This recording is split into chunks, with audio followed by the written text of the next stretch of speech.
today we're here with you to give you some updates on the war map. So the shorter distance between the two trenches means that the battle is getting hotter and hotter. From this point on, the war becomes a phenomenon in which the soldiers of the two armies will fight hand to hand and fight very hard, just like in World War I and World War II. In the war between Russia and Ukraine, the distance between the trenches of the two armies has decreased considerably in recent days. Ukrainian and Russian soldiers are now only meters away from each other, which poses great challenges for both sides. But the Ukrainian army has the advantage here. The Russian army, made up of inexperienced young soldiers, does not know what to do when faced with inexperienced Ukrainian soldiers. This situation causes Russian soldiers to make mistake after mistake. The advantage that the Ukrainian army has gained by bringing together many components on the front line shapes the course of the war. Taking advantage of this advantage, the Ukrainian army continues to expand its gains. So, what are the latest changes on the map? Let's look at them together. But before that, the Pioneer team continues to be your eyes on the battlefield. My team and I are following the Russian-Ukrainian area, analyzing the latest developments through local sources and analyzing the battle map and reporting for you. We need your support to continue this work, and you can simply support us by using the super thanks button below the video, and you'll be informed about the Russia-Ukraine war. Thank you. So let's get to the reporting. Bakhmut has been featured prominently in almost every report on the Russian-Ukrainian war. As you can see on the map, Bakhmut, which is a small town in eastern Ukraine, has been the scene of intense fighting. Russia has claimed several times that it has captured the town, but these claims have been repeatedly proven to be untrue. The biggest proof is Ukraine's advance in the city.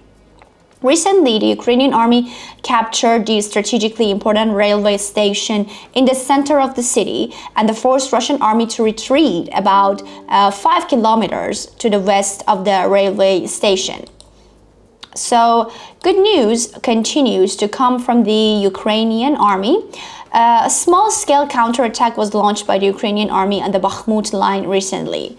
As you can see on the map, the Ukrainian army targeted the area around the old quarries south of Stopuchi, west of Bakhmut.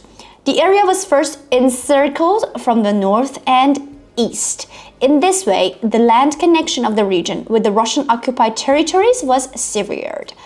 It was then liberated in a sudden offensive. It is reported that the Russian defense force in the region could not resist this operation and retreated in the direction of Klishchivka. The Ukrainian army was not satisfied with its gains in the region and continued its advance. Ukrainian forces continued to pursue the Russian soldiers who retreated to the east of the region in the direction of Klishchivka and liberated several villages and towns in the region. This front in the central regions is currently calm. However, there are strong indications that the Ukrainian army will break this calm in the coming days. This sudden operation actually clearly reveals Ukraine's strategy. The Ukrainian army first breaks the land connection between the targeted regions and the Russian-occupied regions and then liberates the targeted region. Based on this operation, we can state that the goal of the Ukrainian army is to land on the T-0513 highway line and encircle the Bakhmut line from the south. If the Ukrainian army is able to encircle Bakhmut from the south, the Yahidne and Pridhoridne regions will form the northern front in the siege of Bakhmut. The regions liberated by the Ukrainian army were not limited to this. Ukrainian troops stationed in Zaporizhia launched a sudden offensive on the Orekhiv line from the north. Russian defense forces, who did not expect this operation, they were caught quite unprepared.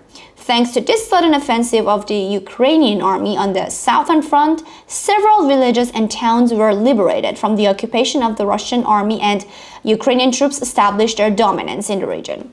Ukrainian troops had previously liberated Marfopil and several villages in the region.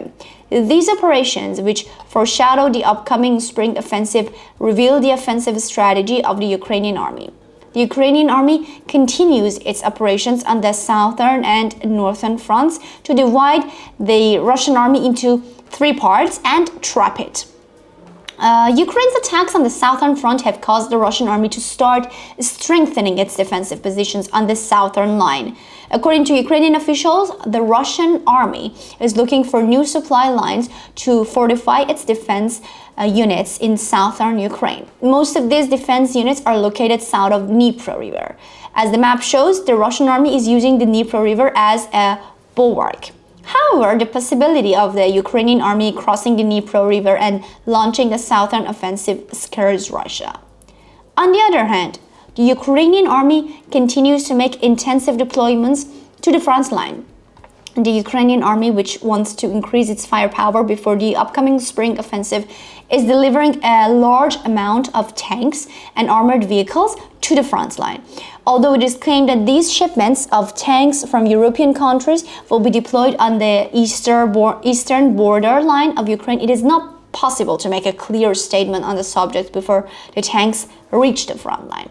However, when we look at the Ukrainian army's possible offensive plan consisting of the northern and southern fronts, it is quite likely that these tanks will be deployed around Bakhmut and Krasna Hora in the north and Vuhledar and Zaporizhia line in the south. These tanks will be very efficient to reach Mariupol and Melitopol, the southern target, and Luhansk, the northern target. The Ukrainian army continues its operations to break the power of Russian troops against the offensive while designing the front line. The Ukrainian army, which ensured the retreat of the Russian defense forces with its operations south of Bakhmut, gave a big surprise to the Russian army retreating in the direction of Klishchivka. Ukrainian artillery struck and destroyed an ammunition depot of the Russian forces in Klishchivka. Thus, the Ukrainian army made it clear that it would target Klishchivka on the northern line and try to encircle Bakhmut from the south. There is, of course, a great motivation behind these successive successes of the Ukrainian army.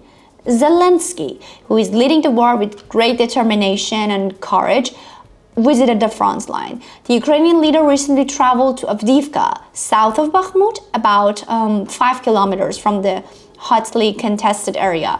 Here you can see how close the front line and Avdiivka are. This behavior of the Ukrainian leader gave great morale to the Ukrainian soldiers on the front line. Volodymyr Zelensky, who received information from his commanders about the Ukrainian positions in Avdiivka, was welcomed with great interest by Ukrainian soldiers.